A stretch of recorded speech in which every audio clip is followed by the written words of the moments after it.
Yep. Good morning, everybody. It's Jim Feist in Las Vegas, joined by Hank Goldberg in South Florida. Hank, good morning to you. How you doing? I'm doing good. It's an exciting time. I love the NBA playoffs and Major League Baseball. I wish they'd start the season a little bit later because these cancellations and the bad weather, the season's too long, and they started too early. And they playing. When you want to start the season in May? You should play. Every team should play about 10 games and be done. No, I'm kidding. But I think this year they started in March. I mean, May 1st would be fine with me. That would be fine with me. 162 games, it's a lot of games. But, and I think a lot of people are seeing the weather is affecting too many of these games. But anyway, that's another story. That's not my problem. Let the commissioner figure it out. This is freakish, we're getting towards the end of April, and you're getting snowstorms in the Northeast. That's never happened before. I could see going back to 154 games, though. Yeah, that could help. That would help a little bit. We got 3 basketball games tonight, NBA. We got Cleveland, Indiana, Oklahoma City, Utah, and Houston, Minnesota. And last night we had one underdog, the Pelicans. They won and they're up 2-0. Boston, they're up 2-0.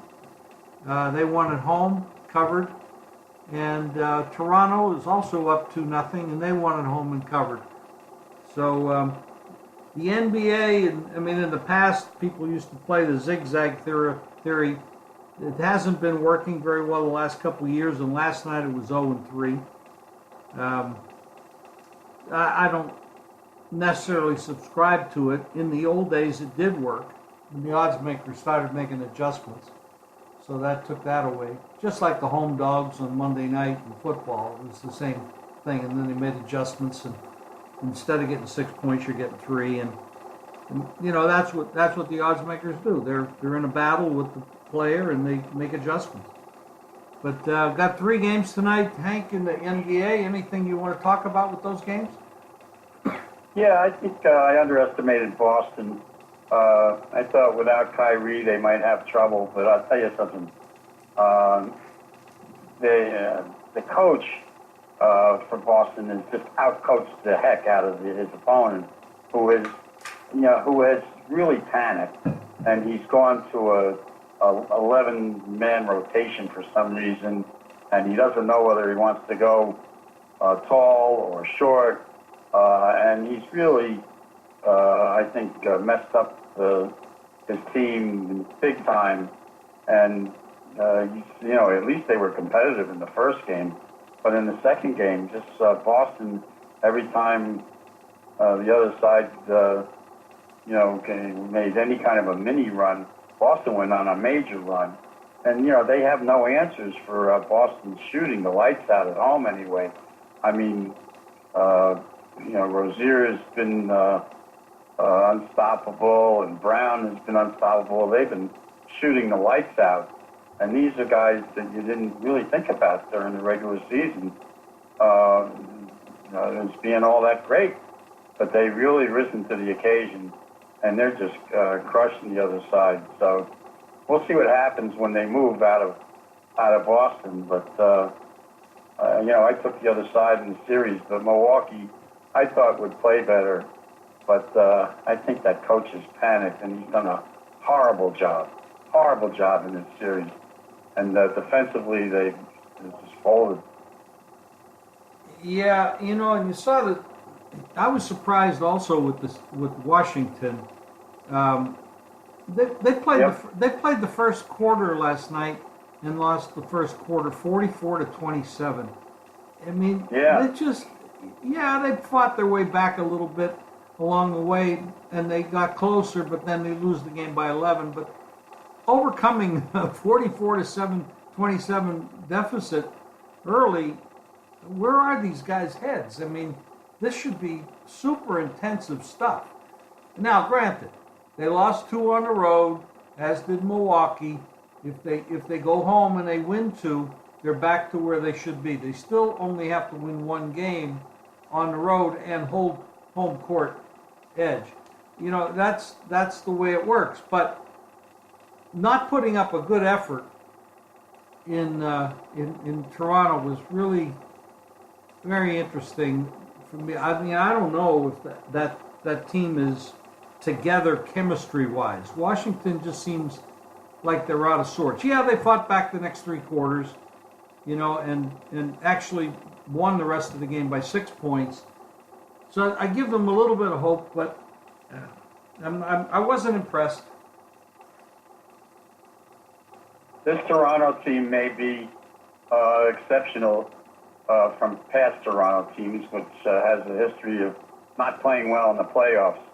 But that backcourt of theirs is playing very well right now, and maybe they've just matured enough that they're as good as people thought they were going into the series. You know, a lot of people projected Toronto as a team that would give Cleveland trouble, and you know, we'll see where that goes. But it was the one team that has not surprised me has been the Pelicans, who I took in that series. And you know, they got 2 wins on the road, and I think you know, they're playing extremely well right now. And those games, you know, were close going into the 4th quarter, and the Pelicans, their backcourt guy has been playing great, and they've got, you talk about chemistry, that team has. So we'll see where that goes. I'll tell you one thing. I don't get the NBA Network, so I don't have to watch that Utah tonight, which really disappointed me the other night. And I don't have to watch that their point guard try to shoot his way out of his slump, which apparently, because Rubio was just awful the other night. Well, that's the one thing about Utah I will say is they've been well coached all year. I expect them to come back with an effort. I was disappointed in them the other night as well.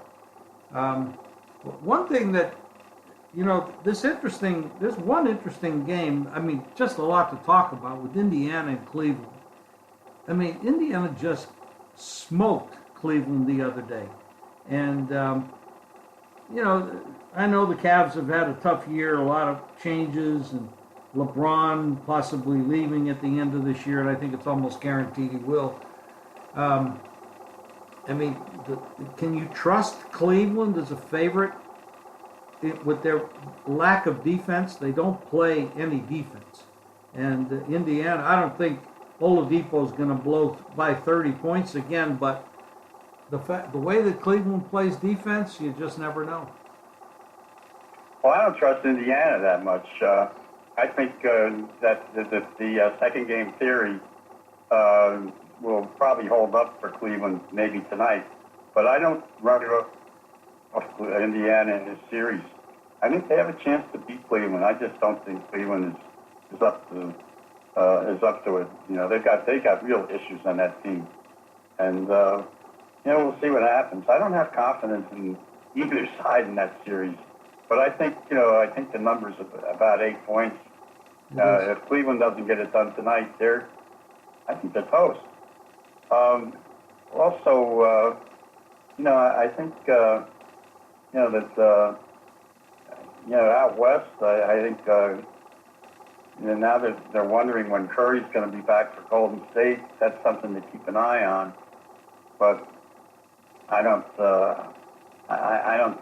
think that Golden State's in any trouble as far as this current series is concerned. And I also think that I have a feeling that Oklahoma City is probably going to win without too much trouble tonight. Well, when their big three really play well and all contribute, they're tough because they got 3 guys that can really put up some points, and Utah won't keep pace with that. Utah makes they make hay by playing good defense, and unless they can play good defense on those 3 guys, George and Carmelo and Westbrook, and of course they got Adams down there low too. So it's a tough. Oklahoma City's a very dangerous team.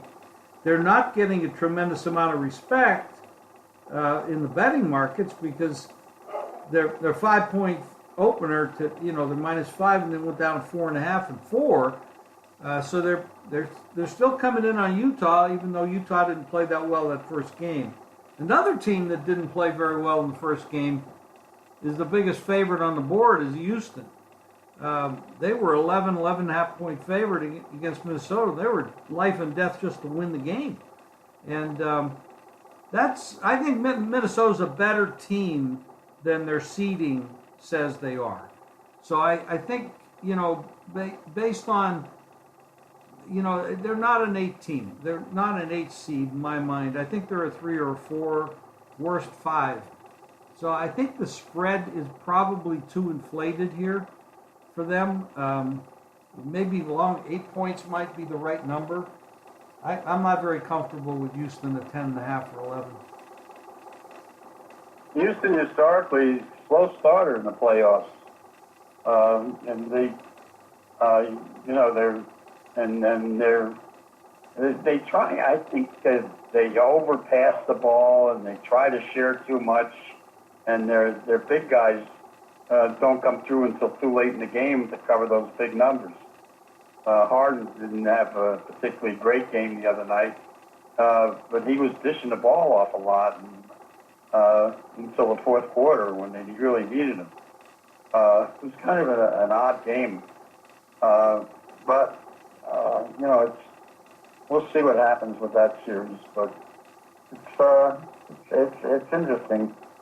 I'm looking forward to watching Cleveland tonight and see what they got. Well, yeah, that's start 4 o'clock here, 7 o'clock East Coast. Very, very exciting. Anything in baseball or anything else you want to talk about?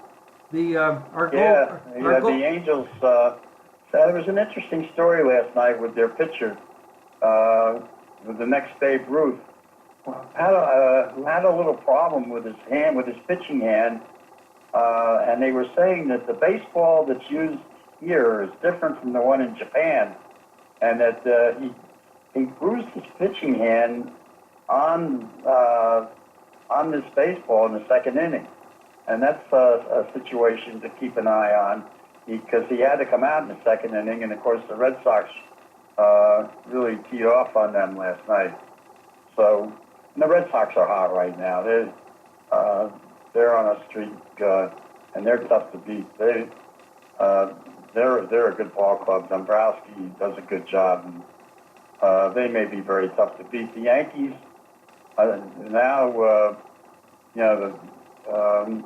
Boone is wondering what to do with Stanton, who's just in a miserable slump. And yesterday the Marlins crushed him, and Stanton's not helping that team at all right now. He's a liability at the plate, so they may move him to third place in the batting order. And it's they're booing Stanton in New York. And so one of the announcers yesterday said, well, he might be a little distracted because he's been having trouble finding an apartment. The guy's making $80 billion. That's like saying Donald Trump is having trouble finding an apartment in New York. I mean, he should not be having any trouble with anything. And I'll tell you something about the Marlins. I think by mid-season, the Marlins are not going to be that miserable. They've got some good young players, and they've got a lot of good young pitchers. I mean, they had this pitcher, Garcia, who had that 6-inning no-hitter that he came out from the other night, and he finished the no-hitter. He went another 5 innings giving up no hits against the Yankees. And this guy might be a real good pitcher. And they've got some good young talent on that team. Well, that's what happens. You get rid of these high-priced veterans, bring in the kids that are hungry, and we're always going to have changes, and the youth is going to inherit the earth anyway. So, you're right. They could get. They're not that bad right now, and they're going to get better. There's no question about it. Yeah, we've got a big baseball card today. I mean, you talked about Boston. Well, Boston's the hottest team in baseball right now. And we already have one cancellation today. Yep. The Cubs can't seem to get a game in, and they're going to have a lot of trouble because with all the cancellations, you talked about this at the beginning of this broadcast, and the Cubs are going to have a lot of makeup games as the season goes on. And that's something that they're going to have to take a look at. I think you're right. Well, the season's too long. I think the NBA season's too long as well. I think you water down the sport. You get too many teams. You play too many games. Too many don't matter, and the quality goes down. So I'd like to see, a lot less games in baseball and a ton less games in the NBA. Well, there's the one problem with the NBA, and that is that you got to pay these guys, and they need the money at the gate. Well, Hank, in any business, you can only pay what you can afford, and if the players don't like it, I want to know where they're going to go and play basketball and make any money, other than the NBA. Where are you going to play? So are they holding a parade in Las Vegas yet for the hockey team? Oh, of course. They parade every day. Great story. This team's incredible. It's hard to believe an expansion team can do what they're doing. I did something smart, Jim. I was down on the Kings, and I doubled down after the first game. Last night, I made a huge play on the under, and got most of the money back that I lost on the series. It was an amazing series in that Las Vegas won 4 games, scoring 7 goals. Wow, now that says a lot for their defense, doesn't it? Yeah. Yep. But it doesn't say much for their scoring ability. Well, true, but the Kings are a very physical team, and they're not a terrible team. I mean, they play hard, tough hockey. I'm not a hockey guy. I've only been to 3 games in my life, and they were all in Canada. And I don't follow the sport. I have other people that do that for me. But so I can't really talk intelligently about hockey, except that the Knights are playing well, and I hope they continue to play well the rest of the way. Hank, I got to. Anything else you want to cover before we sign off? Yeah, Brady is a story now. As all the so-called insiders are saying that he may not come back this year. The draft is a week away, and now they're saying, well, New England might be forced to draft a quarterback if Brady. I can't imagine Brady deciding at this stage of the game that he's not going to play next year. I don't know where that story is coming from, just because he hasn't come out and said, oh, yeah, I'll be back. Because he didn't, he's not there for the OTAs right now, but he hasn't made a statement one way or another. I don't think he would do that to Kraft and, suddenly change his mind about playing next year. I believe he will play next year. I think that's just a lot of smoke. So that would come under the heading of fake news. I think so, yeah. I mean, it would be a lousy thing for him to do to that team because, originally he said he wanted to play until he's 45 years old. And, I know he's off someplace, some exotic country right now, doing a lot of water sports. But I think I don't know where that story came from. There's so many stories about New England and, dysfunction. Belichick doesn't stand for dysfunction. That's true. Well, Hank, we're running up on 20 minutes right now, so I got to sign off. But okay. Your plays are up at jimfeist.com, so are mine. And we'll be back here again on Friday. We'll do another pod for you with Hank and I. Thanks, everybody.